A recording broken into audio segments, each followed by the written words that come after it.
This video was originally recorded at the annual Shamans and Siddhas Retreat in 2016. To learn more about this annual program, please visit Menla.us. So glad that you're here.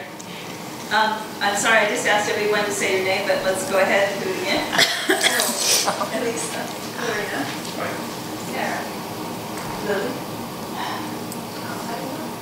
Nancy, Julia, Justin, Mary, Bo, Justy, Cindy, Menla, Victoria, Alexandra, Star, Rowan, Christine, Stephanie, Eva. and Lisa.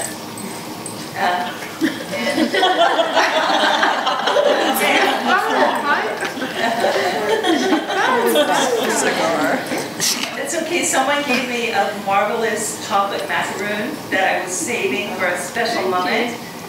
And I went to get it, and I found it.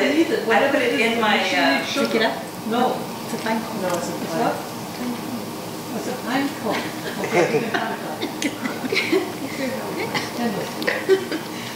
I put it in my little blue case, and I was all excited after lunch to come get it, and it wasn't there. And I looked around, and it was in the middle of the room. So Mousy got it. So it's the same Mousy that ate my acorn. I brought an acorn from one of the oldest oaks in Scotland that I had had on my altar for like 5 years. Wow. And I put it here the last time I was here on my altar, and I came in the morning, and there was no acorn. And Mousy was there. So don't put your treats, because they will be eaten by mousies or doggies. So anyway, I'm gonna, what I thought I would do, since we have new people joining us, is go over where we've been so far. And of course what we're studying here is the power of the Great Mother, and in particular the generative power that she brings to us and exemplifies for us. And we began the class by looking at the different goddesses as they're expressed in the different cultures. And then we also looked at the fact that, of course, one of the things that is true is that there's not a culture around that does not have this study of the generative creativity of the goddess as part of the cultural setting. So we looked at that, and then what we did was we looked at the concept of the mystery schools, which have preserved some of the more ancient understandings of the goddess pre-5008 BC, which were preserved in the mystery schools that came through Sumeria, Egypt, Greece, and into the around 4th century AD, and when they went very much underground at that point. And what we're doing here in this class is we are learning how to kind of rekindle the connection with the Great Mother and sort of bring forward this knowledge again through our own experiential knowing and through the encounter with our own creativity. So what we've done so far, and for those of you that have just joined in the class, you can go ahead and do this same process by downloading a meditation that's on the sacredstream.org website, which is called Finding Your Spirit Guide. And what we did in that meditation is we connected with the Great Mother in the form that she takes that has the meaning for each of us that is strongest. And then we set ourselves onto a path of initiation with her, because of course all mystery schools have a series of initiations for the people entering into the study of the knowledge that's held in that mystery school. And the purpose of the initiation is to help you clear any obstacles that might keep you from being able to hold the power of the knowledge that you're about to receive effectively. So that was another meditation that we did, and I can, if you want me to, I recorded that meditation if you want to do that meditation. And then we spent time, of course, finding the place in this beautiful place where we feel the presence of the Great Mother most strongly, and we spent time there asking more information about the processes that are needed for us to clear any further obstacles in order to be able to hold the knowledge that we started working with this morning. And then, of course, Bob gave us this beautiful lecture on the Tara and the green Tara, which is the personification of the Great Mother, one of the personifications of the Great Mother in the Buddhist tradition. And we were given this beautiful picture of her here. And we learned her mantra and how to evoke her and call her. And then we also spent some time this morning looking at the nature of the creative portal. And this is something that is easy to perceive in the process of birthing. Kind of hard to mistake that portal opening up and the unseen moving into the seen, right? And we looked at the requirements of the portal in general and the way in which creative power moves through a creative portal. And then we also identified the creative portals within ourselves and looked at the way that energy moves through it or doesn't move through it, the condition of the portals, our relationship to these portals in our lives. And we spent some time here this afternoon looking further into what needs to be done, to what changes might need to be made in our lives, or what new structures might need to be put in place in order to be able to bring forward our creativity and to cultivate the different creative portals in our lives in as clear and consistent and unobstructed way as possible. And of course, I think many people were able to see how this material is relevant to them in their lives. And one of the interesting themes for me, I was reflecting at lunch, I was reflecting on one of the interesting themes that seemed to come forward in our inquiry was the fact that many of you actually had a good understanding about the nature of the creativity and the nature of your creative product. And you understood that you needed to protect it in some way. And I think it's very interesting that so many of you had this understanding and had put in place structures that were designed to protect the creative product, but were actually turning out to block you from your creativity.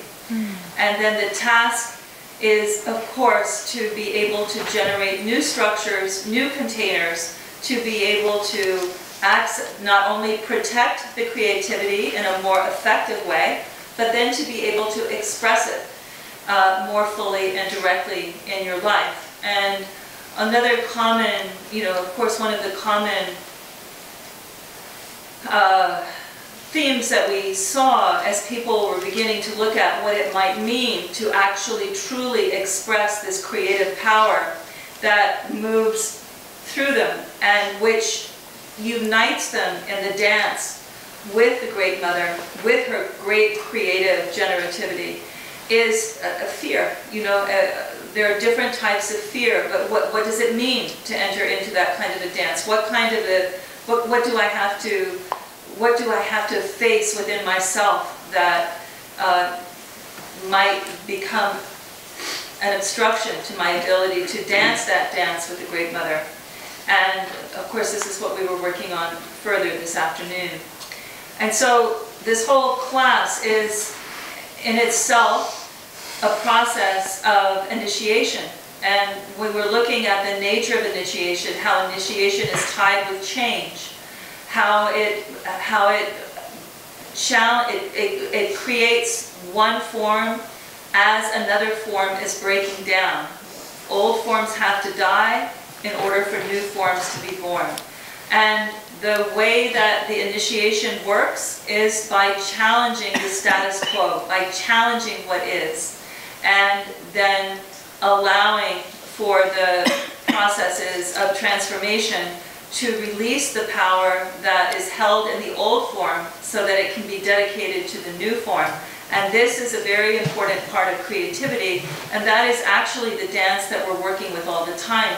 And one of the things that I did not say, and I just want to point out since we've already been through all of these processes together, is that, you know, we have this concept of the destructive goddess, or you know, that's often personified by someone like Kali. And then we have the personifications of the generative goddesses. And I just wanted to point out that it's important to see that the destruction that needs to happen in the old forms is imperative. It's actually part of the creative process, so that the creative forms can take the power that is in those outworn forms and dedicate it to something new. And that is actually what we are in the process of doing here in this class. We're changing the way that we have been. We are changing our relationship to our creativity and the portals that hold it, and we are bringing forward a new way of being and dedicating the power that is released as those old forms fall away to the new way of being and the new forms and the new relationship to creativity, and thereby stepping into a larger participation with the Great Mother, becoming truly one of her, the word that comes to me is handmaidens, but that's not meant in any kind of pejorative or less than context. It's actually a great honor to be able to dance that dance with the Great Mother and to dedicate ourselves to those creative processes that she mediates and demonstrates for us. So that's pretty much where we've been in a general way, for those of you that are just joining us. And you know, we talked at length about the creative portal. And Bob, I don't know if you've ever heard of that expression before, the creative portal. Well, then I don't know what you mean by it. Maybe not in that particular way. But one of the things that I just wanted, with your permission, to kind of explore with you is who you are as a being in terms of your own creative portals. The creative portals being these, if you look at your life and you see all of the different things that you have created, all of the books that you've translated, all of the students that you've taught,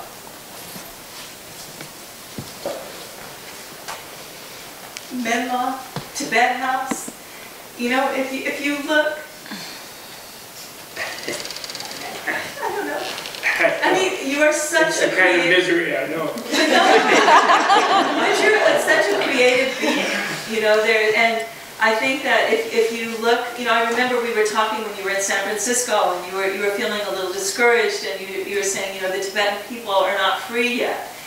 But, you know, if you look at everything that you have accomplished, all of the different forms, Menla itself as a creative portal and all of the creativity that moves through here, Tibet House as a creative portal and all of the creativity and all of the teaching that happens through Tibet House, and the way in which Tibet House is one of the many creative portals that the Tibetan diaspora had to create as they had this huge creative portal of Mahayana Buddhism that they had created a safe container for within the Tibetan culture, as they had that destroyed. And you can look at the way in which the Tibetan people at the direction of His Holiness were so dedicated. They had so much intelligence that they needed to create new creative portals to hold the power of the Mahayana practices as practiced in Tibet.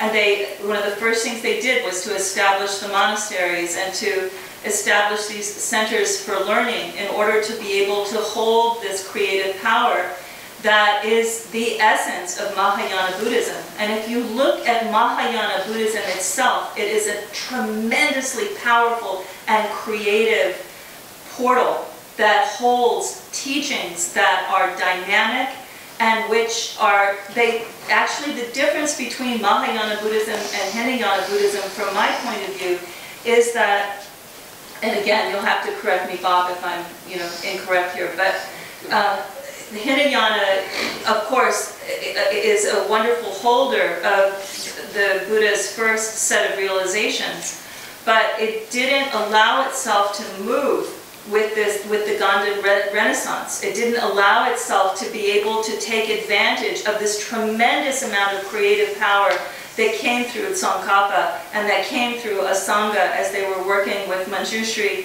and Maitreya, respectively, channeling this powerful information that became a renaissance and became a deepening of the wisdom that was available to human beings on this planet. And so I just wanted to spend a moment to just look, have a look at all of these creative portals that are around us. The Mahayana Buddhism itself, the universities that hold and maintain creative portals for that powerful creative force. The way that Tibet House takes its place in maintaining containers for that force here in the United States, the way that Menla takes that one step further. And if you look behind Menla and Tibet House, of course you find Bob and all of his creativity, all of the translations that he's done to make so much of this knowledge available to us. And he has offered this transformation. If we talk about, the process of translation is the process of transformation. And you can see the goddess working through Bob wherever he is appearing. And he appears everywhere all the time. And I mean, I guess I'm singing praises. Well, I think we have to say that Nina is the creative portal of Menla and Tibet House. In a sense, we are a team, and I kind of have a voice about it, and I yap a lot, blah blah. But she actually organizes and structures and creates. Without her, none of this much would have happened. Yes, yes. All honor and kudos to you, Nina. She's overwhelmed by it even right now.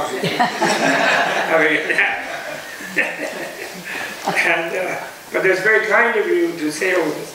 What is occurring in my mind? Do you want me to do something now? Yeah. That's very, very sweet of you and kind of you. And it is a tiresome thing. I'm known as a horrible workaholic. Actually, Nina calls me a Buddhaholic. And it is kind of my nature. And but in a way, the whole concept of creative and generative, I wanted to say something about that. Because the nirvana itself is called the uncreated. When Buddha attained bliss, freedom from suffering, nirvana, under the Bodhi tree, like 2,700 years ago when it was, he said, profound peace, something luminous, clear light, total, free of elaboration or proliferation, and then dumaje, uncreated, like an elixir of immortality, is the reality I have discovered. And then his whole thing went on from there. And because, the idea of divinity that people have, and it does still harken back in different cultures to the idea of creation, that somebody created the world. Whereas from Buddha's point of view, the world as inhabited by self-centered and ignorant beings, ignorant described as those who think they are the center of the universe, and others are subordinate to them, which others don't agree to, ever, and therefore it's a strife. Because each one of all the individuals thinks they are the thing, and therefore nobody agrees with anybody, unless it's kind of sort of superficial, when when the plates are all full, then it's like, oh, after you, after you. But when there's a famine, as one friend of mine used to say, it's every bodhisattva for himself. Or a fire or something like that, except for the exceptional being. So creativity, the creativity of the Buddha, the creativity that actually I think true secret of all creativity, including the Great Mother, comes from,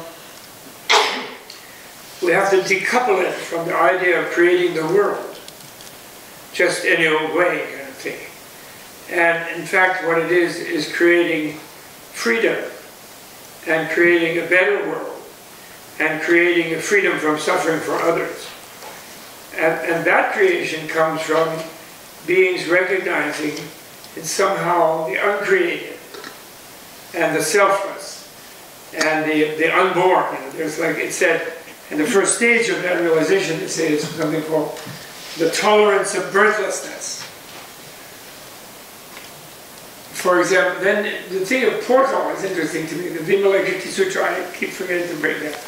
In the Vimalakirti Sutra, there's a very famous thing, the 9th chapter in my translation, where Vimalakirti invites 32 bodhisattvas, who are all incredibly wise sages, to express what they call the Dharma door. And here the word Dharma means reality. The uncreated reality that is the reality of freedom from suffering, which is what we all are in, actually. Actually, really. We think we're in some place, like we're in the barn at Menla, in the class, and then we're going to go somewhere else and go to dinner, go home, and whatever. That's what we think. But actually, in all of that, we're in nirvana. Actually, we're in total freedom. And so the Dharma door, so that's the reality. But then that reality becomes a door. Because in a way, freedom itself is a negation. We think, even W was going to fight for freedom. But he wasn't thinking that freedom is simply, it's a negation. You say salt-free, sugar-free, trouble-free, and after 2008, W-free. It's a negation. And so in a way, that's why people are afraid of freedom. The one guy who lived in Woodstock, actually, the famous Erich Fromm, who studied a lot about Nazis and things as well as many other things. I bet he knew the guide, actually, in the old days. And he wrote a wonderful book called Fear of Freedom. And escape freedom from fear. What? Freedom from fear. No, fear of freedom. That people, the authoritarian personalities who wants to be subordinate to something and be bossed around and feel secure under some boss is afraid of freedom. It's a very, the Frankfurt School, it's a big deal. It's a big thing. So the kind of creativity, so for example, talk about a thing of beauty. What is beauty? What is it that we like when we say something is beautiful? Well, isn't it something that lifts us out of our habitual way of being? In other words, we're drawn to it because it seems to lift us out of the intolerable situation of being ourselves against the world. And maybe when we're young, or when we're very satisfied for temporarily for something, or under some kind of relief, we think that's, oh wow, I'm not against the world, I love the world, it's great. But actually then we get sick, and we grow old, and we die, and people don't do what we want, and they do what we don't want, and we have a lot of problems. And ultimately, the larger game of it is that as long as we're in that self and other situation, when we're unfree, and we're driven by an anxious, insecure, frightened, and therefore greedy and aggressive, and confused and depressed self. Okay? However, and freedom from that, so beauty lifts us out of that temporarily. People use words like rapture, which actually, if you think of it, is not such a nice word, rapture, but, or being transported, or being elevated, lifted up. And so beauty is in a way realizing the uncreated goodness that is there when we're free of the situation of self-centeredness, is actually what beauty actually is. And what is ethics? Therefore, goodness. Goodness is when, you know, we do something helpful to another. We're not harmful to them, or they're not harmful to us. And precisely that means when they are relieved that at least that part of the universe is not coming after them. So they're relieved from this difficult self and other confrontational situations.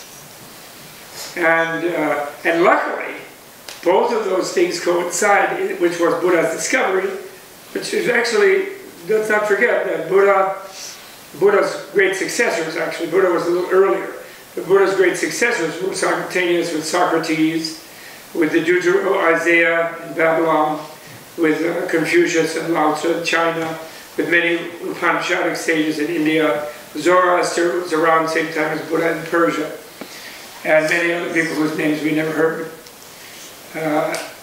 And so there was a vibration in the planet of the discovery of the goodness of the world, actually. That's why all the lawgivers in all of the civilizational streams that are now most present on the planet, even though people haven't been following their laws, mostly, but still there were about 2,500 years ago, what is called the Axial Age. So I don't want to digress too much into history, but I'm just saying that creativity, therefore true creativity, has to come from the heart, and in a way arises from the channel of that creativity surrendering to the force of the goodness of the universe, rather than something one makes up and fabricates out of some idea that this enhances me, or this will get me favor from others, or whatever. You know, this is something, you know, like these people like Warhol, this is something I can sell like a Brillo box. So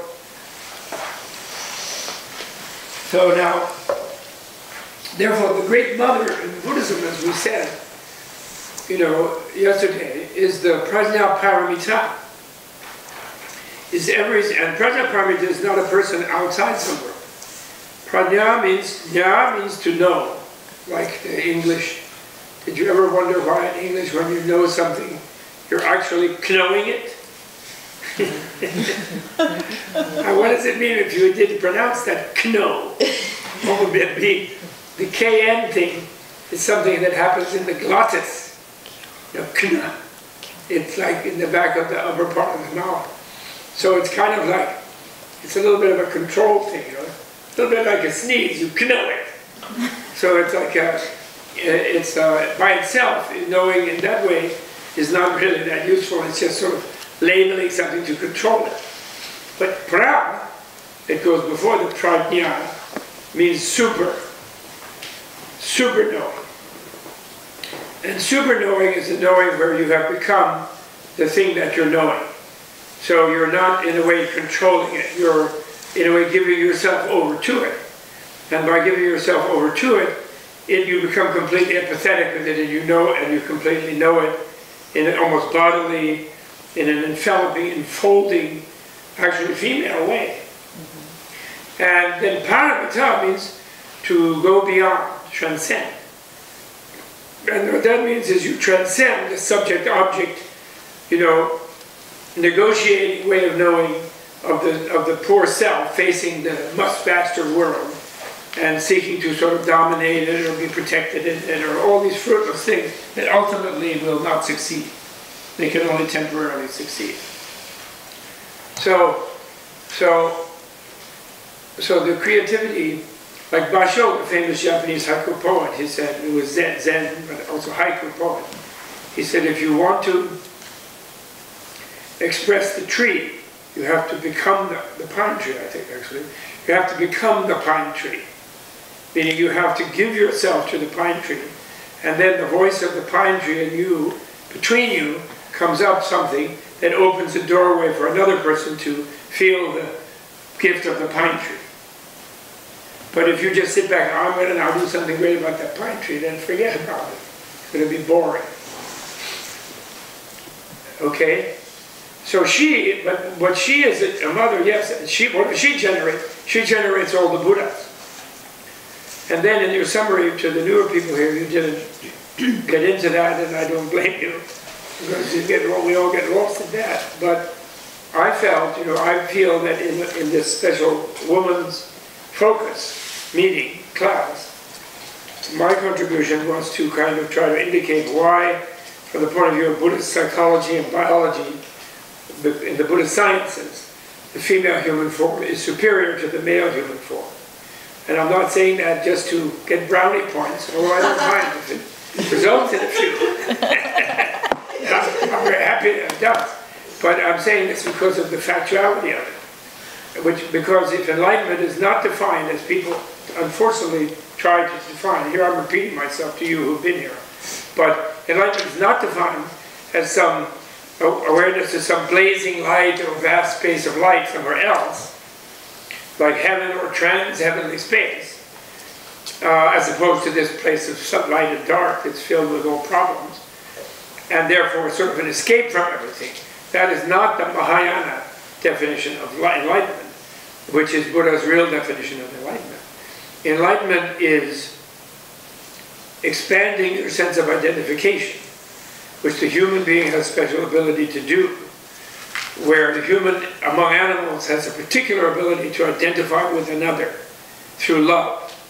Mother and child, mother and embryo, then mother and child outside for a while, till teenage time often, at the latest, lovers, until honeymoons are over, etc., teams, etc. Human beings can expand their sense of identification, and the preposterous claim of the Buddhist sciences is that the ultimate evolutionary form of life is a form of life that embraces, by identifying with all life, all living beings.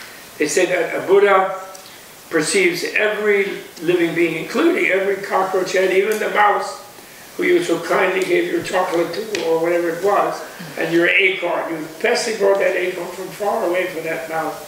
Although I think probably it was all dried out by then, mouse was very disappointed.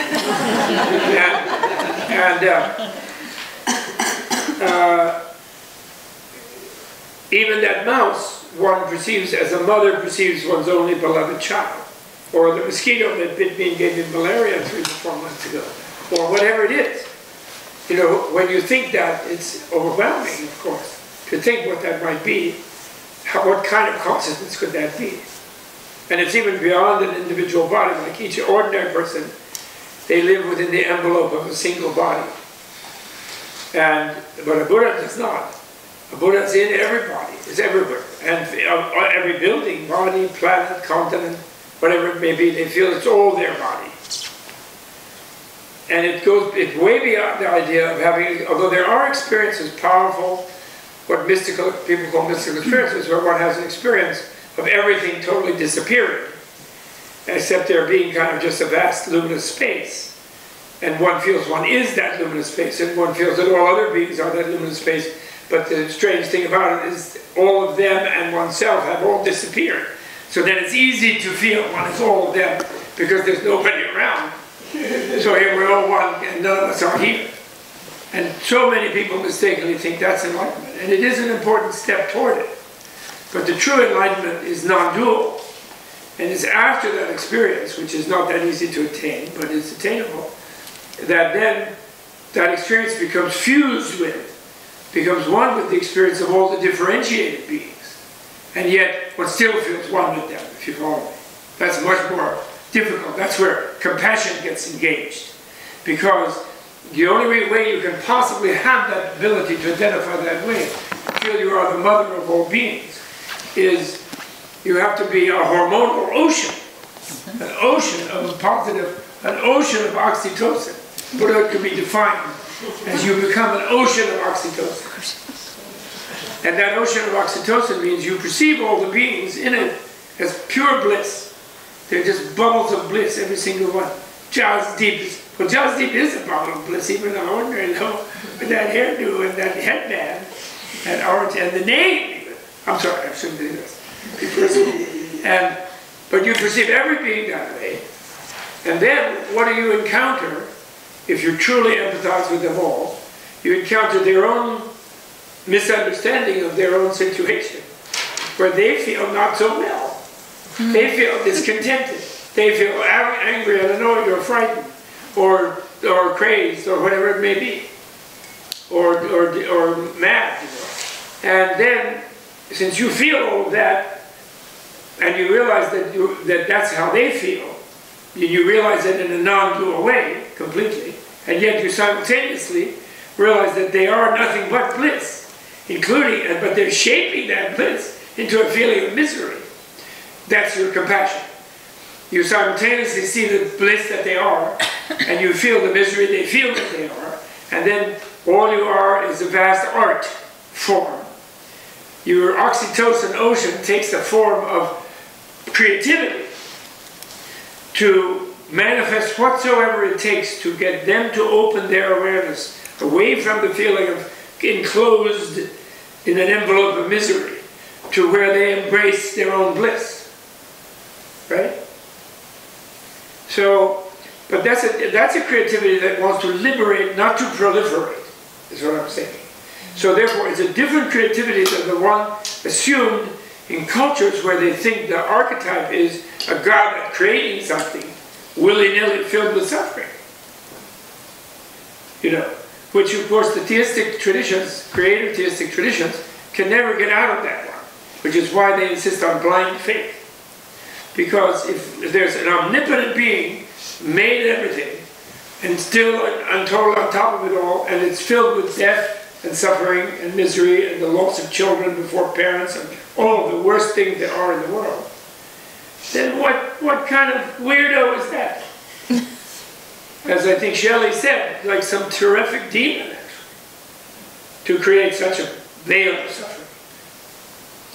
But the point is the Buddhists, so Buddhists are not against God though.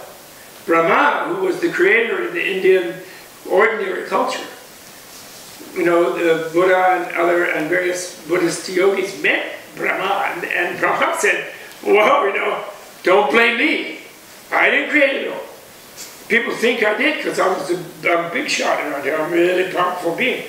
But I didn't create it. And then, please, Buddha, I don't even understand it fully. He said, I'm not sure how it all works. He said, you, Buddha, at least I'm smart, I'm clairvoyant. I know you're going to understand it. When you do, please tell beings, when horrible things happen to them, it's not my fault. I'm doing the best I can for them. But, you know, we're all mutual. It's our mutual ignorances and our mutual sense of we are against it all and it's against us that causes all the suffering. So please tell them that we have mutual responsibility. Oh, I hope you're not. Are you okay? I have to go back to work. Oh, you have to work. But it's perfect because now. Yeah, it's okay. Craig's taking your place. So I think we're recording it, I hope. So I'm supposed to record. I never record. Okay, I got it. Okay, so that was Mike. So therefore, if that's the case, and that's enlightenment, is the motherhood expanding?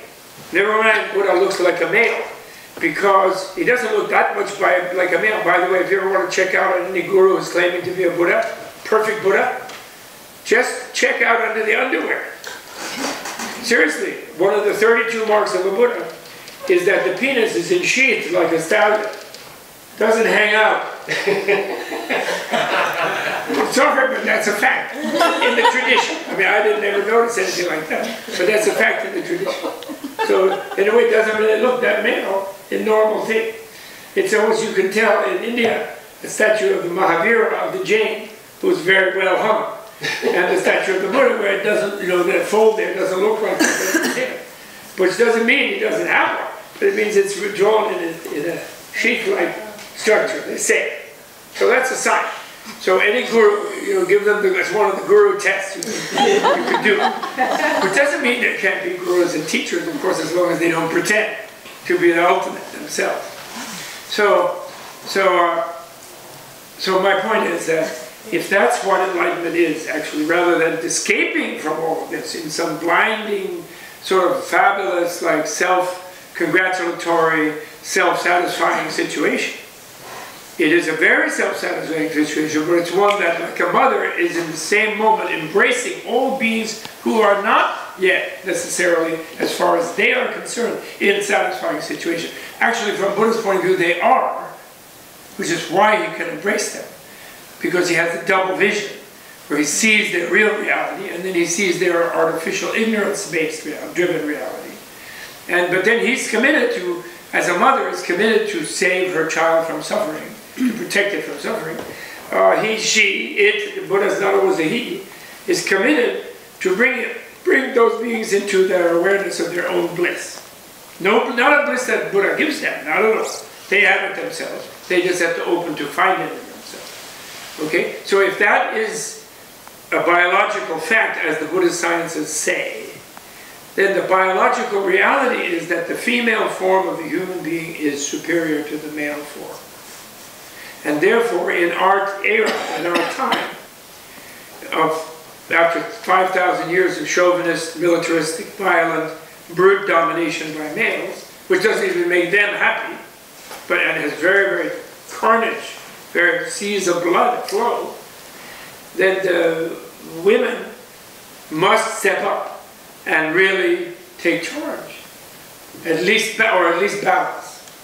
And maybe that will be new, since we also discussed one thing that Isa in her excellent summary didn't mention, was we also discussed this archaeology and discovery through literature and archaeology, but more archaeology because it was pre-text, at least, that we have, that there were many, many, millennia, decades of millennia of female-dominated civilizations, matriarchal civilizations throughout Eurasia, before the last 5,000–10,000 years, when the guys with their G.I. Joe kind of took over, starting with chariot warriors coming out of Central Asia, the first like Mongolian type hordes came out of Central Asia to Europe and India and China and Persia and even all the way to Egypt and so on.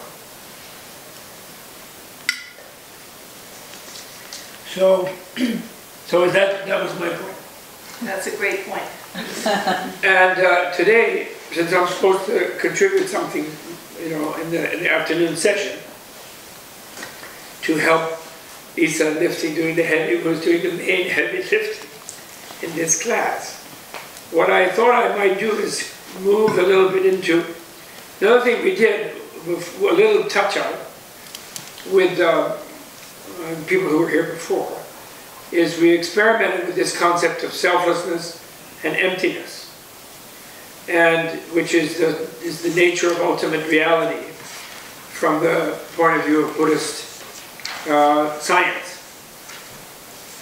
And especially first point there to be made is that the emptiness is not nothingness.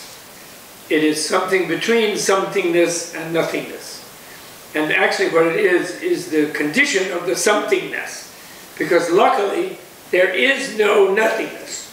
That's precisely what nothingness means, is it's not there.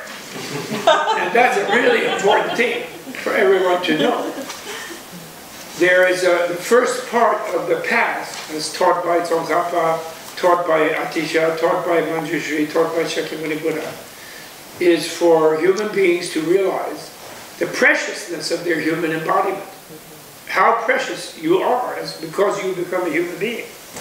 Now, the materialist scientist, Carl Sagan, had a beautiful thing back in his Cosmos series, which some of you older people might have seen along with me in the 70s. And he had this thing where he would walk on the cosmic calendar, from Precambrian slime, a few 100,000 or half a billion years ago or something, whatever, on the planet. And he would walk down the days to like midnight or 11:30 p.m., where suddenly human beings come up around 100,000 years ago, according to that theory, And then finally there's Carl Sagan, actually. professor at Cornell, tenure, and the highest achievement. But he's the highest achievement because who has been coming all that long way? Some genes. And actually, according to the English guy from Oxford, selfish genes. Not even selfless or compassionate genes, selfish genes. Just trying to get more like Pac-Man. It's the march of Pac-Man. And Pac-Man has finally created a human being to consume more things, so it fits very well with consumer society. So we're composed of billions of Pac-Men, the microbiome consuming things, and so therefore we need a Tesla. We need a BMW. Whatever. So, but he would still talk about how miraculous the human being is. The joints of the arm and the fingers and the brain, what was he going on? So he has an appreciation. The materialist scientists have a great appreciation of that. But where they fall short of the Buddhist science is that we personally were not involved in that amazing evolution. And not only were we not involved in that whole long, incredible past, but we're not even involved now. Because we have no soul, we have no real mind. It's an illusion of the brain. It stops the minute we die. So essentially, we're already nothing. Spiritually speaking, we're nothing, right? That's a key, cardinal point of material science. That we're all nothing. We're just waiting to realize it by dying. We sort of have previews by sleeping. When we have a deep enough sleep, good enough sleeping pill. No dreams. Right? So therefore, that worldview doesn't make us very precious as individual persons. We're we're someone who depends on us, our child. Well, we're precious to the child. They need us to grow up.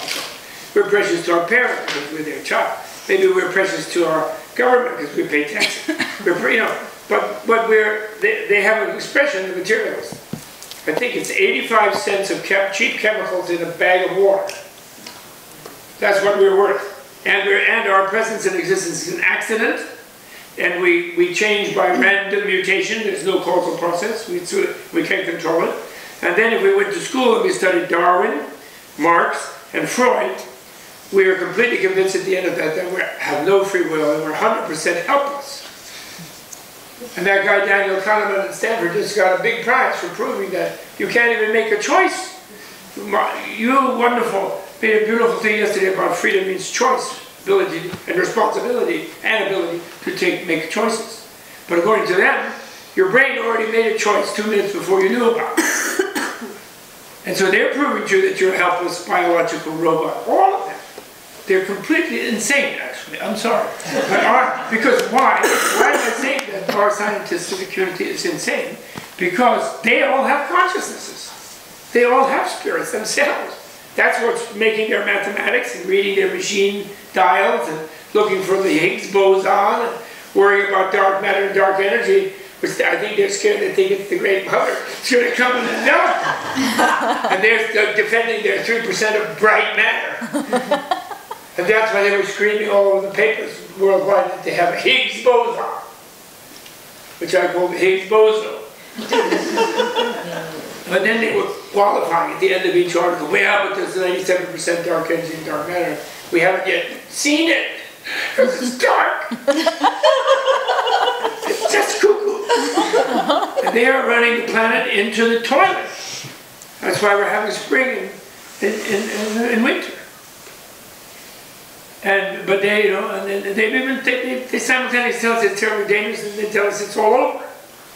We couldn't change it if we wanted to. So naturally, the politicians and the oil selling people and coal people don't pay attention to that.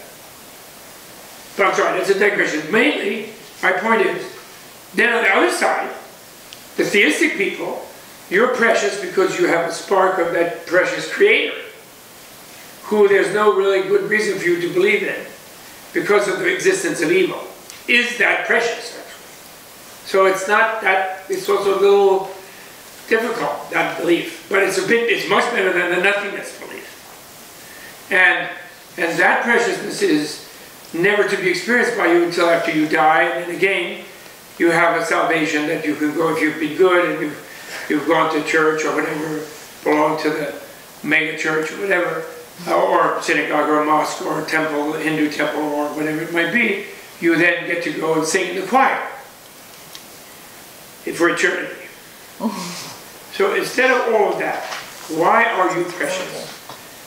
You are precious because you personally have a beginningless life. Your own life is infinite. You have been in every conceivable life form therefore in the past. Every really much more horrible ones than the human one. Also more divine ones than human ones. Demonic ones even. And you've been Brahmans, you created worlds. And then, but now, somehow you have come to this adjustment. Some intelligence of yours has risen. And you have chosen to be human by having chosen ethical reactions and actions in previous lives. And ethical means actions and reactions that take into consideration the beings you're interacting with. The animal with suffering and life is called, in Buddhist science, the suffering of one eating another. You know, just immediate consumption. It's like the Pac-Man world. You live in fear of being consumed by a lion or a tiger, you're a deer, and then you're consuming, actually deers are nice, they're just eating grass. Maybe they pick up a few ants with their tongue, but they're mainly eating grass. But some animals both eat and be eaten. And that's really, and their evolution is such. But then when you were an animal, when I was an animal, don't take it personally, then sometime I was about to pounce on something and eat it, and then some dim thing in my little brain that mainly wants to eat identified with that thing and saw it was scurrying off to steal her chocolate, and it wanted to run off somewhere and get a piece of chocolate. And I identified because I like to run off and get a piece of chocolate, so I didn't pounce on it. And then I waited a little while, and I got more hungry and pounced on another one. But that tiny little increment of feeling what they're identifying with other things, and then not using it, and letting it go, is ethicality. It's the beginning of ethicality, not harming it. But imagine how many of those have to build up incrementally to get to be a human, who can actually give its own life to another, or even to get to be a mammal. Then before that, the lesser animals they lay eggs, right? The young, you know, I don't even know how they have sex, but I guess when they swim by some place, she drops eggs, and he goes by and sprays around there. Then they all take off, and then it's up to the eggs to manage, right? That's one way. That's what it is. So then, when you have it inside your body, even mammals like tigers, lions, deer, that's a much bigger commitment to at least one other by the female. And then the human gets where it's not that humans can have more, you know, triplets or something. It's just that the human, it's much more, you know, they can think their way in and out of whatever it is. So you are precious because you have become a being that has access to freedom. You have freedom from all kinds of hardwiring and evolutionary niches, environmental niches where you can only do one thing. And also you have freedom in this kind of a society where you're free to come to a class on the Great Mother and the sort of Buddhist relation to the Great Mother. And you can change yourself, go through portals of creativity, of tolerating the letting go of some old structure and opening into a new insight. And that's how many people on this planet do that on a Saturday? Not so many. And there's hundreds of millions of slaves on this planet right now. Actual slaves. Owned people. With a lot of women, also boys and things, slaving in factories or groves and things. Hundreds of millions of them. And then people in prisons. And then they are slaves. In our country, we have 2-3 million people, and they have to work in there, so they're also slaves. They get 35 cents a day in their prison cell. And something like that. They make license plates and the road signs you see on the highway. You're free, so that you have all these kind of freedoms, and you're also intelligent. You're not defective in your brain or your mind or something, and you can do yoga, you can think, you can channel, and on the other hand, you're also in a place where there are teachings, there are guides, there are enlightened beings.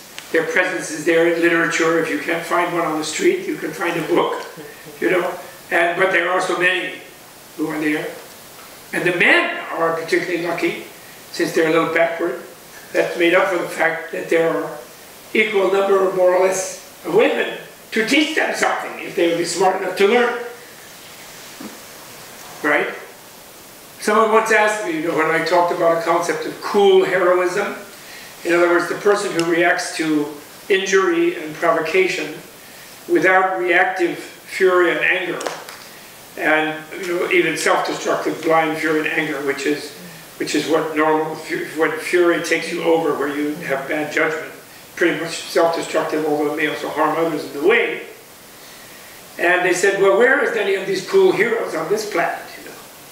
In contrast to my argument that we all totally believe that anybody can go in any military and get brainwashed and conditioned in boot camp to do what they normally wouldn't do as nice people, which is go around and stab people with bayonets and shoot them and machine gun them and do horrible things to them.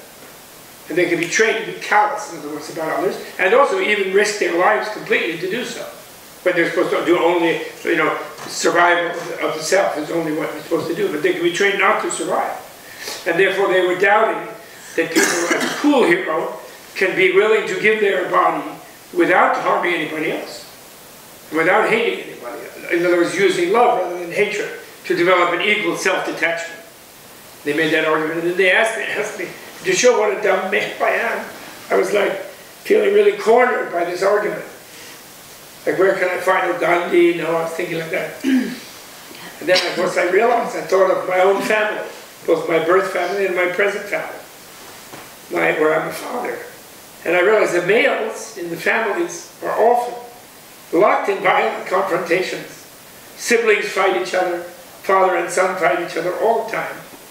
They have, Oedipal thing tells them they're supposed to, actually. And siblings in societies where they're not fighting bears or wolves, or they don't have to do farm work together, and they don't need each other. They're just competing for resources and fighting over the chocolate bar. So they don't necessarily get along well. So then I realized, well, how do families stay together? Well, of course, it's because women are in the families. And the women don't react with immediate counter-violence and immediate avenging energy instantly when there's conflict. And they're always in the middle taking blows. No, dear, you didn't mean that. No, don't beat each other. No, don't hit him with that club. No. And sometimes getting in the way and getting hit themselves. Occasionally, some of them get rough, like what was that, Elaine Bob? They occasionally. But mostly they're bearing the brunt, and they're cementing, the oxytocin is keeping the cortisol from blowing up every single family on the planet, all the time. So there's your cool heroes, right there. That guy was nailed. But it was disgusting that I had to figure it out.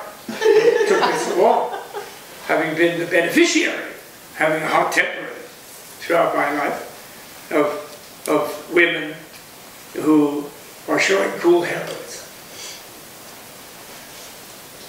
So the preciousness, you would not waste your time in your life just making money, or just achieving this worldly, or getting another house, or rushing around like this and like that.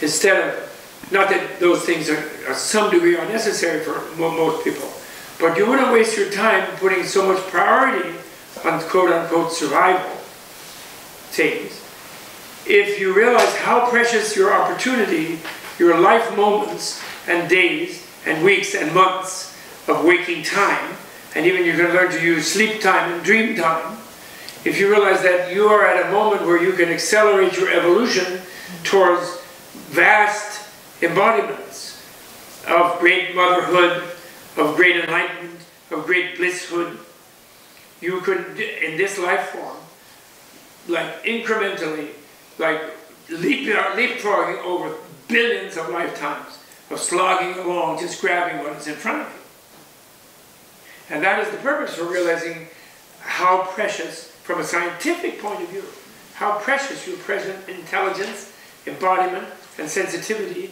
and creativity is.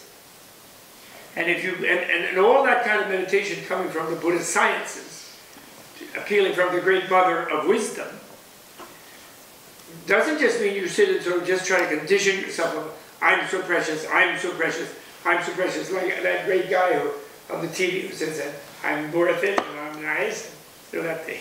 That's also okay to do, but think about why you don't think you're precious. Who told you that you have no soul? And what evidence do they have? Who told you that the consequences of how you live end at your death, whether you're good or bad, before it's all over? There's no effect. And it's just an accident anyway. And you're just a robot. What evidence do they have for that? Which person, I always like to say, did Carl Sagan report back saying, hey guys, it's cool, don't worry, I have nothing. There's no future experience, consequence to how I live, good or bad. So don't sweat it too much, man. Take a break. Drive your BMW, whatever. Even if the whole planet goes down, everybody will be nothing. They won't miss being on the planet after they've gone. They'll be anesthetized eternally. What evidence will there, not only what evidence is it, they always tell me, actually I have a friend who's a movie maker, he contemplated making a biography of me on the film, and, you know, fictionalized. But anyway, he had a scene in the end where I was at Columbia and Low Library, or it could be Widener Library at Harvard anyway, a big room like that. And I was on trial from the natural scientists, and the social scientists, and all the humanists who grovel to them all the time. And I was on trial for sort of misleading the young into thinking they might have a future life and a former life. And I was being forced to recant. He thought that would be the concluding scene. He thought that would be cool. Yeah, it looked dramatic sense. I kind of like it. But then, because they always ask you, what's your evidence? There is no evidence for future life, former life. And then you say to them, well, there is a lot of evidence. Many people remember previous lives. There's huge literature of documentation of people remembering previous lives. And continuity is the rule in nature. And you guys have the law of thermodynamics. And mind is, consciousness and soul have energy. So they are energies. And you have a doctrine that no energies can be destroyed. I grant you, if people say mind has no energy, then that's conceding to you. But that's not what we say. Mind has it's just a very subtle energy, but it has energy. Of course it does. It changes, moves, it's alive. Your spirit and your mind and your soul is alive. It's infinitely alive. So there's a lot of evidence, and there's a lot of reasoning. And then you say to them, what is your evidence that you can have some energetic process become nothing? Uniquely the spirit of a living being. All others you have thermodynamics, no energy is ever destroyed in the universe. So it's ridiculous, it's even incoherent to say a stream of anything becomes nothing. It just changes form. And they can never say that. But they try to just make a dogmatic assertion that mind in particular never did exist. And therefore they give you the salvation. You know, the scientists are high priests. They're Big Bang, you know, and all their crap. They're a bunch of high priests. And they're telling you they know what's going to happen to you, so rely on them. And they give you salvation in that you don't have to pay for consequences of anything negative you ever did. And there's no reason to really strive to do anything positive that hard. You don't have to run after Bernie and do a political revolution and create a miracle and get rid of the oligarchs and the morons who presently have usurped our democratic government and are not doing their job and not serving the people. But there's nothing we can do about it. We're all powerless because we're just biological robots. So that makes second point. So first point, you females are the superior half of the human species, and you're getting a raw deal worldwide. Actually, you may think if you're in California or New York, you're kind of doing okay. But actually, the Equal Rights Amendment was never ratified in this Neanderthal country. And the rest of the world is really tough. And there I recommend, I told Alexandra about it, a book by Marilyn Waring, and those who are making notes, sociologist from New Zealand, called, W-A-R-I-N-G, called Counting for Nothing, the labor of women. And it means labor in both senses. That labor, bringing life to birth to beings, and gestating them and bringing them to birth, and then labor actually in the context. So point one is you are the better half of the species. So you have that. You can take pride in that and assert the power of that, and you also have the responsibility of that. And you can't just hide. You should, it won't help you. Point one. Point two, the human species as a whole, even the guys, is an immensely precious life form, and each individual who has one has labored enormously in infinite previous lives, and every male has been female, and every female has been male in previous lives. And this life, therefore, should be educational in the deepest evolutionary sense. That's what human life is for, to expand toward Buddha life, toward enlightened life, which doesn't have anything to do with religion. It doesn't mean being a Buddhist. It means expanding that empathy and sensitivity to the infinite degree. And then, third point is, and for that I brought today the flower ornament scripture, or sutra, which it doesn't really mean, it means discourse, but of course this is your text form, so it's a scripture of a discourse, of many discourses of the Buddha. And that discourse goes into creativity, actually. Closer to what, the idea of creating a world would be. But what it is, it's recreating a world of suffering into a world of bliss. Both being relative worlds, though. The world of bliss is not an absolute world. The world of suffering is already an absolute world. And it isn't really suffering. That's what, absolutely speaking, it's a blissful world. No, don't leave. No, come back. I know why you're going out. Come on. Stay. Just. My friend, my dear friend, please stay. So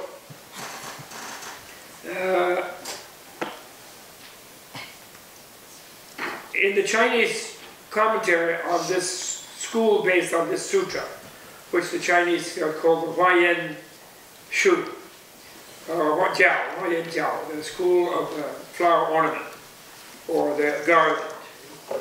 And the garland is a garland of universes, actually. It's what is meant by the garland. Flowers of universes. And there are said to be three levels of this. And the first is the level of seeing true voidness. And so the Dharma door of non-duality, the Dharma door of selflessness, the Dharma door of emptiness, is where you overcome your fear of death by letting go of yourself meditatively, which is the deepest way. Actually, when you give a gift with true generosity, which is something you truly care for, which you actually want, but then you let go of to give to someone else, in spite of the fact that you want it, and then you don't also think about, oh, gee whiz, I'm so great I gave a gift. Like Isa gave her acorn to the mouse. Sorry. I mean to you. Anyway, when you do that, that's like you die a little bit. That you're letting go of something precious to you. So that's like a kind of mini death. Anytime you let go of anything, when you let go of an impulse that you have to do something, angry or greedy or something, and you let go of that, you're letting go of some habitual structure. You're destroying it a little bit. You're restraining it. That's also realizing emptiness, actually. When you feel like reacting to injury with fury and anger and counter-injury, and you refrain and you restrain your anger, that's a little bit of a death, a little bit of a destroying the old pattern, and through which those are all doors of. Those are the portals of creativity, as I understand, which is what I think I'm talking about, as assigned by you. But the most deep way is you critically analyze your body and mind and self, seeking that self that we habitually think is the real thing that's in here, the fixed identity, the real me. And when you fail to find that and sustain that failure to find, you find lots of relational processes, of course, which in a way constitute yourself as a flow being, as a relational being. But you don't find a fixed thing that's your real you, that holds on to your social security number, your barcode, your fixed identity. You don't find anything. Everything, including your name, is just relative. You actually are, you do exist as a relative process. You don't exist as a fixated thing.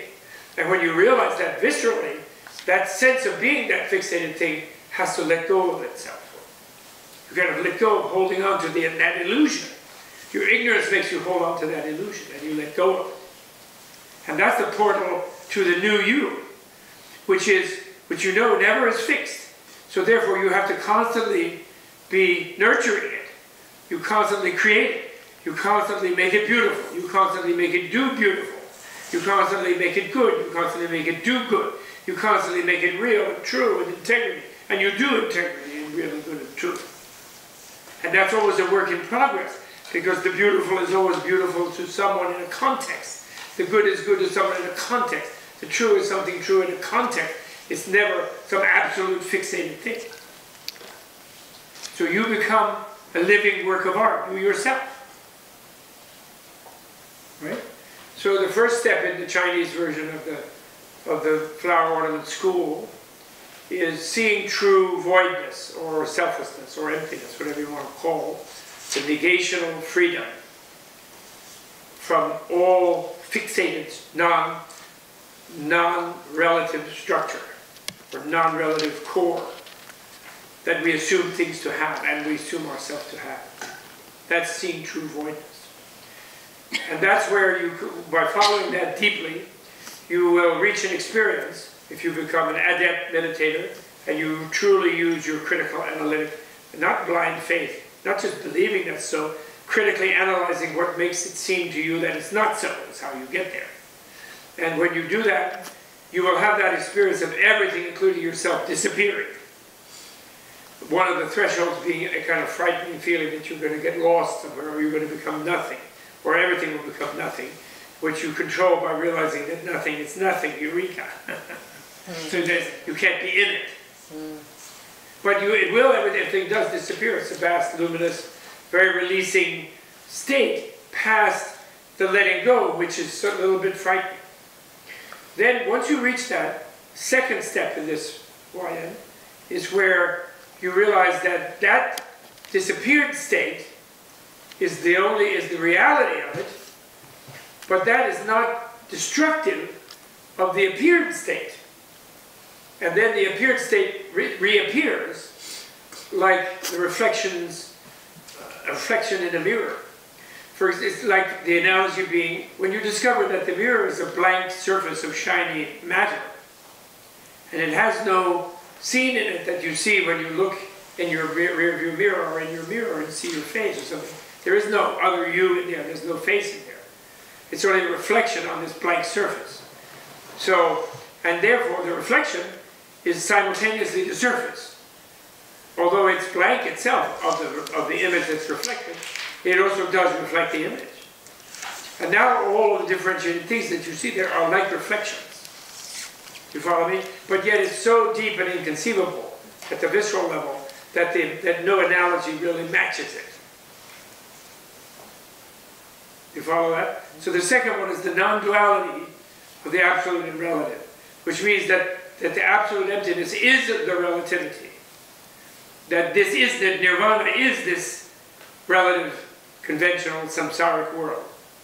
And it's only samsaric, meaning bearing suffering, for those who don't know that it is also the absolute, and who think that each little thing in it is an absolute, conflicting against the other absolute, because of ignorance. And then the third level, and so that level is kind of cementing the portal with the place of being, so that the whole place of being becomes a portal, something like that. And by knowing that, the mother sensitivity, the mother compassion, the mother wisdom realizes there's no escape from all the relational. And there's no escape all the beings. And we're all here. We're not over it. This is not over at 6 o'clock. It's not even 6 o'clock. It's not over then. We leave. We never leave. We're here together forever. Even we die, we'll be reborn with each other. Again and again, we have already met each other. Again and again. Why do we come here? How come we're here? Well, we've already been doing many things with each other infinite times in the past. Now we're here again. And we'll continue to be in the future. So then the mother, knowing that, and if we really know what this is, all of us, we will realize this is fine, it's not a problem, we don't need to escape from this, this is bliss. We're all each other's mothers. We're all mothers of each other. We're all here to create happiness for each other. We all love each other. That's the best way to be when we're forced to be together for eternity. There's no escape from each other. So how can we be having conflict? Conflict only comes from thinking, I'm going to get rid of this one, I want that one out of my life. We two of us that kind of coexist in the same time. So then the third one though, so then the mother wants to spread over everything. The great female, the great mother, Prajna Parvati. Then the third plane of this, which is what the sutra really expands, is called the Magnificent Activities Path. You could call it the Magnificent Creativity Path, for sure. Because this creativity is not to proliferate new worlds just for the heck of it, disregarding its impact on others.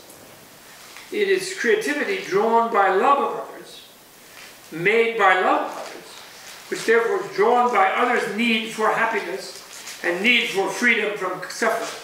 Compassion being the way you hook up to another's need for freedom from suffering. That's called your compassion. And your love means hooking up with others' need for happiness. So they're like they're part of a circuit. So therefore you can't have real compassion actually unless you have some happiness to share. Because if you're miserable, how would you, and you think that's the natural way of things, how would you think that another who's miserable could be anything other than that? You wouldn't really feel that intuitively. Only when you have some bliss and you realize, you see the other pinched one like, and then you see they don't need to be pinched up like that. And then you have compassion, you say, you don't need that bliss. And you feel you can, just like we always see others, when we're paranoid, we think everybody else is afraid of everything. When we're happy, we see everyone else smiling. We notice whatever they feel good about. So then this is called not the non-duality of absolute and relative, but the non-duality of relative and relative. Sure, uai, if anybody knows Chinese. Are you Chinese or Japanese? Korean? I'm Mongolian. Mongolia? Oh, Mongolia. She's from Mongolia. Oh! Mongolia Kala! To know. I'm from Siberia actually. Alright. I like Mongolia. I'm half Mongolian. My spiritual father and grandfather were Mongolian. Kalmyks and Buryat. Yes. You're Buryatia? Half. What? Half Buryat and half Mongolian. Oh. Buryatia means Siberia. Very cold in winter. So, okay, I'm sorry. So it means the non-obstruction and non-duality, mutual non-obstruction, non-duality of thing and thing, of relativity and relativity. And so what that means is, based on the knowledge of the absolute being relative, that the relative and relative are mutually intertransformable, and therefore magic and miracle are possible. Magic and miracle are possible. And to benefit others then, if you go deeper and deeper into that, then there's nothing you can't do to benefit others.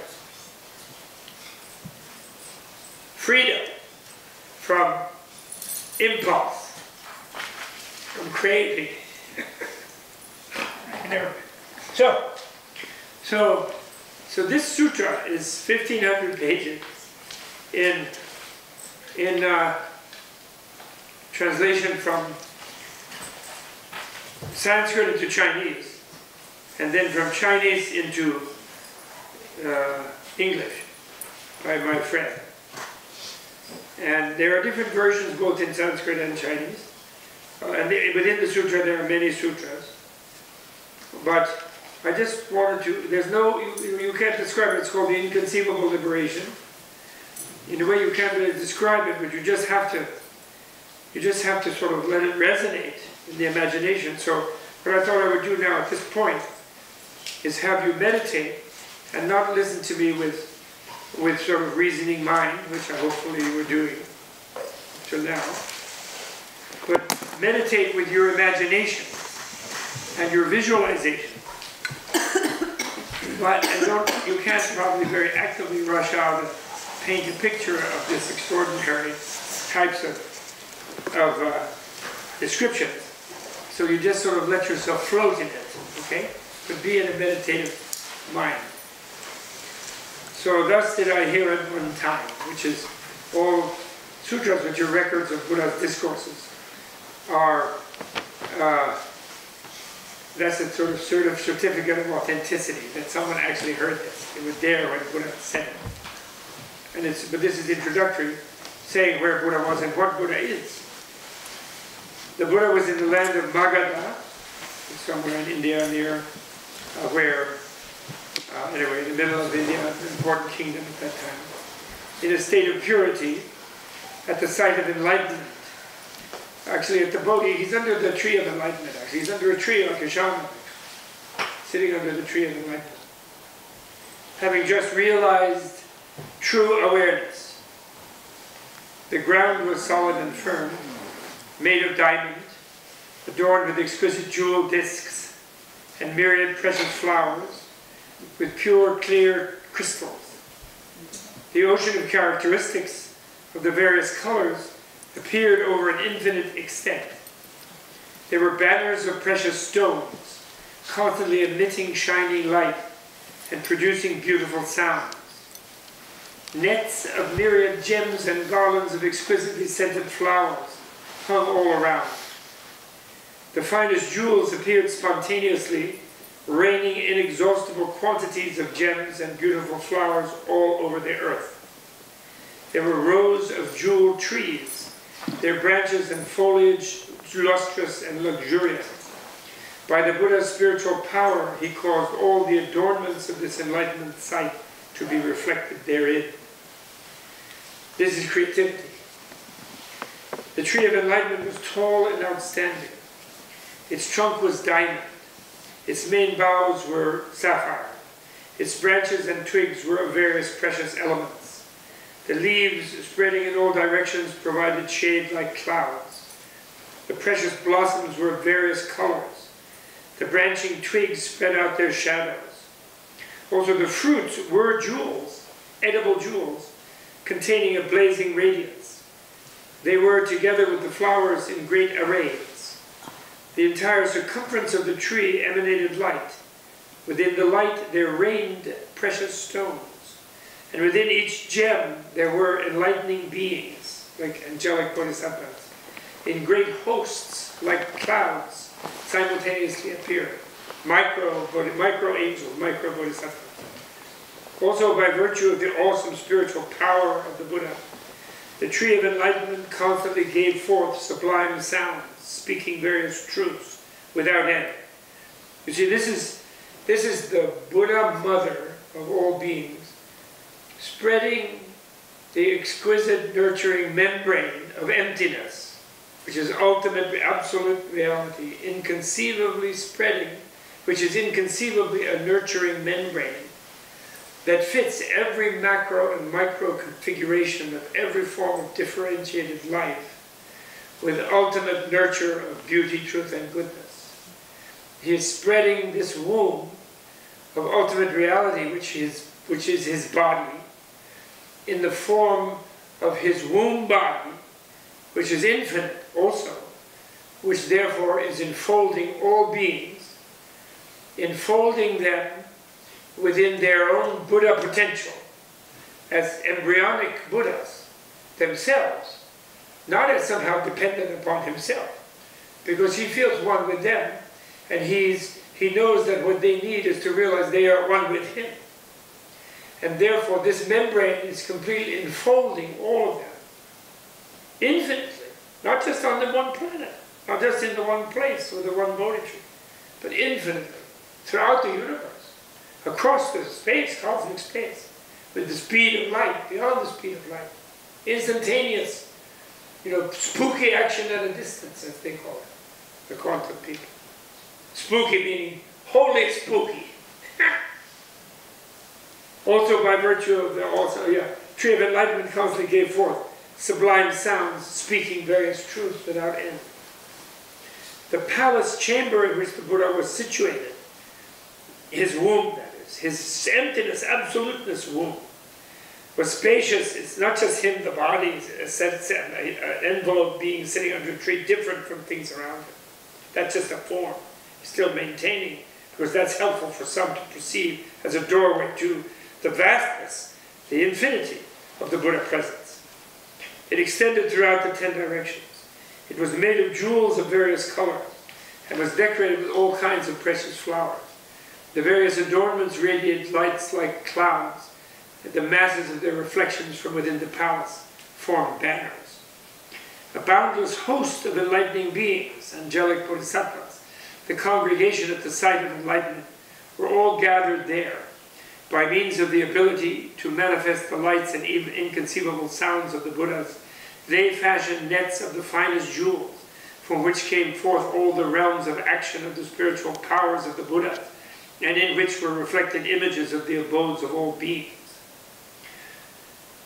And then he talks about their thrones and their radiance, and, at that time, I'll skip a little, the Buddha, the world-honored one, in this setting, which he's maintaining the setting, he's maintaining the appearance of still being the individual being, separate from others, who was a prince and a king and then a yogi and then became a Buddha.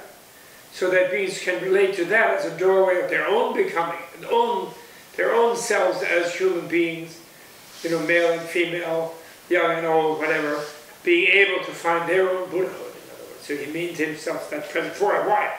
Not forever, at this planet, but for a while.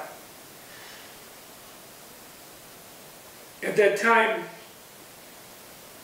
the Buddha, in this setting, attained to supreme correct awareness of all things. His knowledge entered, I would translate, realistic awareness of all things. His knowledge entered into all times with complete equanimity. His body filled all worlds. His voice universally accorded with all lands in the 10 directions. Like space, which contains all forms, he made no discrimination among all objects. And as space extends everywhere, he entered all lands with equanimity. That's the spreading of that shunyata karuna garbha, emptiness, the womb of compassion. His body forever sat omnipresent in all sites of enlightenment, because he repeated this in every humanoid world. There are infinite numbers. Carl Sagan needn't have worried with his seti. There's trillions of human worlds, endless numbers, infinite numbers of them, everywhere. And by mind we can know that and can visit there. And with enlightenment we are aware and present there. Among the host of enlightening beings, his awareness light, his awesome light shone clearly, like the sun emerging, illumining the world. The ocean of myriad virtues which he practiced in all times was thoroughly pure. He's also present in all time, in the past, present, and future. He goes backwards into every element of time, changing the past, actually. It's not impossible to do it all. The ocean of myriad virtues which he practiced in all times was thoroughly pure, and he constantly demonstrated the productions of all the Buddha lands, their boundless forms and spheres of light extending throughout the center, the entire cosmos, equally and impartially. He expounded all truths like spreading great clouds. Each of his hair tips was able to contain all universes without interference, in each manifesting immeasurable spiritual powers, teaching and civilizing all sentient beings. His body extended throughout the 10 directions, yet without coming or going. His knowledge entered into all forms and realized the voidness of all things. All the miraculous displays of the Buddhas of past, present, and future were all seen in his light, and all the adornments of inconceivable aeons were revealed. So here as it spread through all time, you know, in every version of Buddha's biography, there's this thing that before he becomes fully enlightened under the Bodhi, under the tree of enlightenment, he remembers infinite previous lives of himself. And then you wonder, well, how come he didn't do that before? And other beings can realize a few previous lives, but very few can realize infinite previous lives, as he did. And, you know, I had this eureka moment a few years ago, where I realized, why was he able to do that? Why don't we remember our previous lives? Because we suffered in our previous lives. We suffered death out of that just past one. We had many sufferings in the previous life, and so on back infinitely. So just like we have it's a good human thing, like when you go into shock, or when you have a bad injury, after a while you don't remember the agony and the pain. And so we don't want to remember those things. But nirvana means realizing that the uncreated is the infinite, nurturing, compassionate womb of reality, bringing, making manifest the bliss of all life already, not later, but already.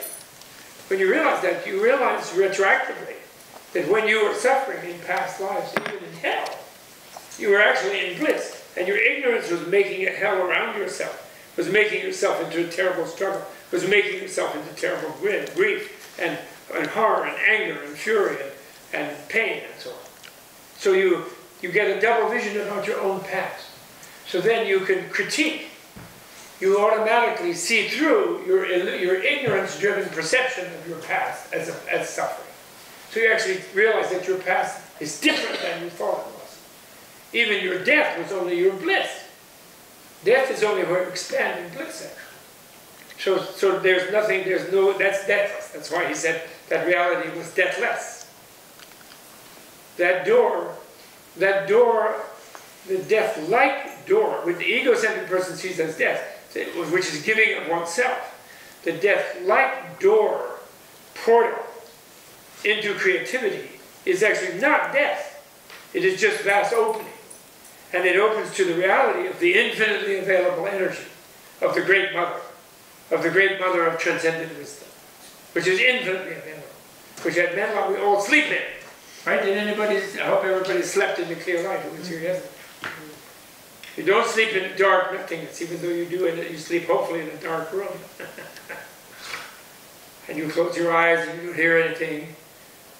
But your cells and your being falls into beneath the darkness or within the darkness is the clear light, the diamond clear, infinite energy, field of the infinite womb of the Great Mother Buddha, the Great Enlightened Mother. Now, second point in this one is, we still have time, tiny bit. Second light is the concept of Samantabhadra. Samantabhadra means total goody-goody. Samantabhadra means. Samanta means thorough, going all around. Bhadra means good. So I won't digress because I don't have time. So Samantabhadra is this bodhisattva, a particular type of bodhisattva who, like Manjushri and Avalokiteshvara and Tara, etc., is actually Buddha, but he then manifests as a bodhisattva to appear everywhere to beings to help them. And his particular, he's like Ant-Man. He's the Ant-Man of bodhisattvas. You know that movie, Ant-Man? Oh, you don't read comics because it's so highfalutin. But they made a Marvel movie about it. And it was quite fun. I mean, for childish people like me, anyway. And that means that he goes in the micro world. You know, the vision of this non-obstruction of thing and thing, based on the realization of the non-obstruction of absolute emptiness and total relativity,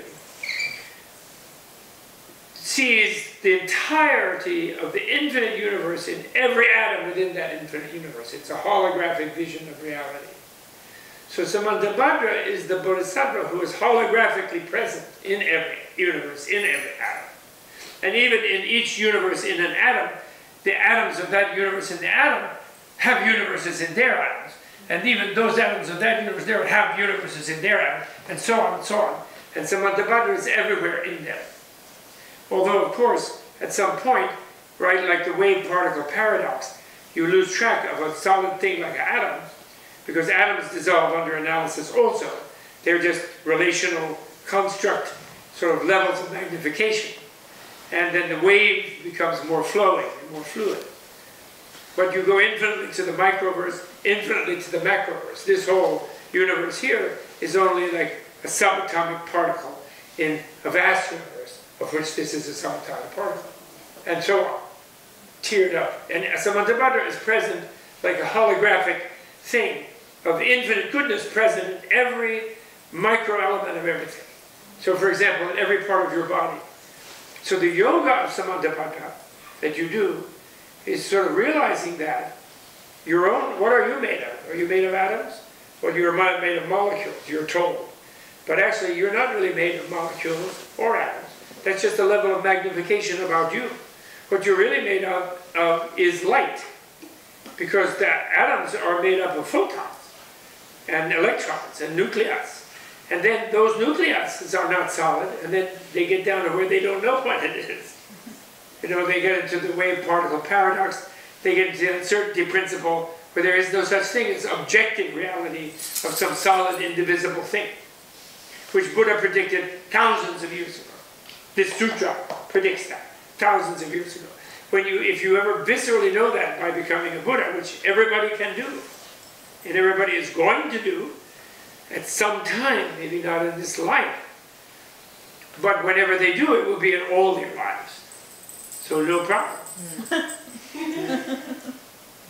So when they get into that, then they can shape out of the very constitutive, you know, inconceivable level of energy, of infinite. Remember that they've discovered, quantum people in their mathematics and things have this strange thing where they've discovered that a vacuum has infinite energy, mathematically. It's called the zero quantum infinite energy field or something. They have different words and names for it. And it's kind of, they don't quite get how that could happen, but it sort of pops up out of their equations. But it's perfectly said, because the clear light of the void is diamond infinite energy. The reason that you really can't spot it easily is that since it's infinite, it doesn't need to do anything. It just kind of, it sort of vibrates there. It doesn't really need to vibrate either. But someone who approached it might feel it was vibrating. But therefore, it's there to be drawn on infinitely by any being, relational being that has any kind of need. So this is the infinite goodness of the universe, actually. That it's there to supply of the Great Mother. That every cell of her body is there to supply every need of her nurturable children. Which they say Buddha is, that's what Buddha consciousness is, they say. The mother analogy. They also go to father thing. Somehow try to drag the poor guys along. But the mother is the bigger focus.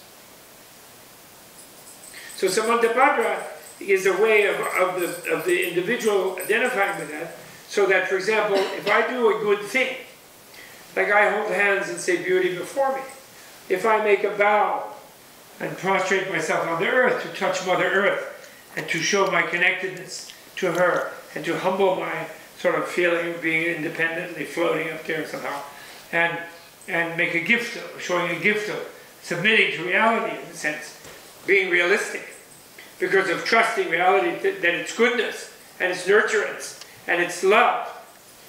And so when I do that, I simultaneously imagine at first that myself in every universe, in every atom, in my body, which have infinite universes in them, and there are infinite replicas of myself in there, like Samantabhadra's, and they are also bowing at the same time. So I'm multiplying the merit and the power of my act by having it multiplied microcosmically and holographically. Do you follow? That's the yoga of Samantabhadra.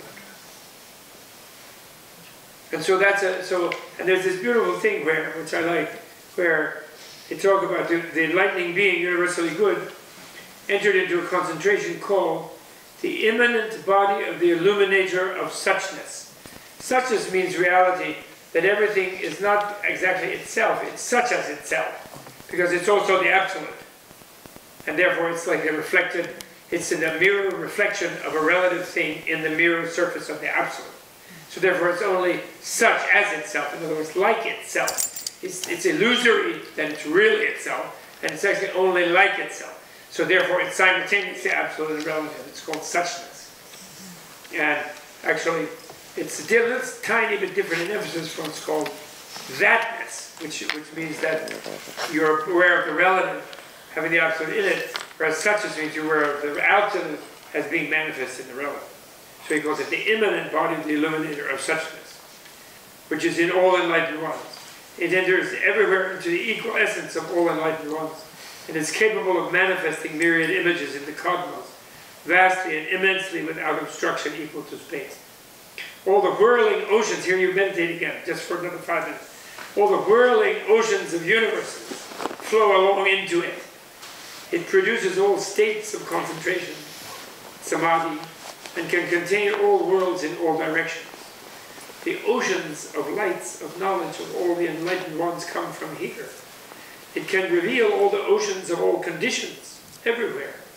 It contains within it all the powers and liberations of the enlightened one, and the knowledge of the enlightening being. It can cause the particles of all lands to be universally able to contain boundless universes. It develops the ocean of virtuous qualities of all Buddhas, and reveals the ocean of great vows of these enlightened ones. All the cycles of teaching of the Buddhas flow through it, and are guarded and maintained by it, and kept without interruption or end. And the teaching just means, the point of teaching is, that's the greatest thing that the enlightened mind can do for the unenlightened ones who think they're suffering. The bliss enlightened mind is get them to understand their bliss. So therefore that teaching is required. Sometimes it need not be verbal, sometimes it's a gesture, sometimes it's just presence, but sometimes it's a light, sometimes it's a scent, sometimes it's a sound. The concept of teaching means that the learner then can open to their more realistic conditions. And he goes on and he says, and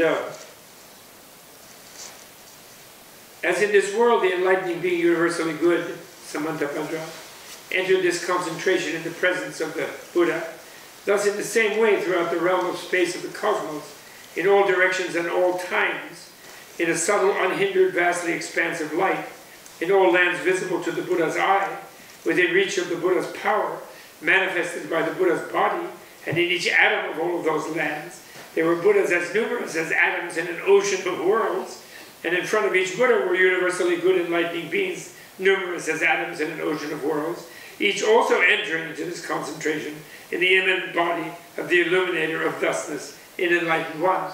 Anyway, that's enough, because we're going to stop for dinner. But that then leads to a moment in that chapter where the Buddha on this planet, in this world, he reaches out and he pats the meditating bodhisattva Samantabhadra, who is in the illuminator of thusness of all worlds, in all atoms of every infinite world, and he pats him on the head.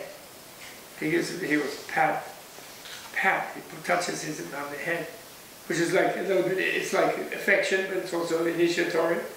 But it's like a mother patting, cuddling her child, this pat on the head. And then simultaneously in all the atoms, in all the universes, in infinite directions, all the Buddhas are patting on the head. Just patting on the head. I really like that. And then later in the sutra, in another session, or maybe tomorrow or tonight, if we're going to have discussion, or if we stop the discussion, I can do that. There's a thing where one of the, not Samantabhadra, he's always around because he's in every atom, but another guy who's a human who's looking for teachers, he meets 10 goddesses, and one of them is Buddha's mother, Maya Devi, which means, Maya means the creative power. Maya Rude people call her illusion power, but polite people call her magical goddess. And Devi means goddess. So the goddess of magical power, Maya Devi, she's the mother of Buddha, Siddhartha. But she's simultaneously in many planets, gives birth to Siddhartha, and many, not just here, but she was also here. Anyway, he meets her, and she gives him a kind of teaching, which is really amazing. I might read that later, if we have a chance tomorrow morning for a few minutes. Okay, our last morning. Okay, so now we don't sing. And we form a circle. Yeah. Justin can run out. This video was brought to you in part through the generous support of the Tibet House US membership community and viewers like you. To learn more about the benefits of Tibet House membership, including special tours with Robert Thurman and geographic expeditions, please visit tibethouse.us. Trips in 2019 include Sri Lanka.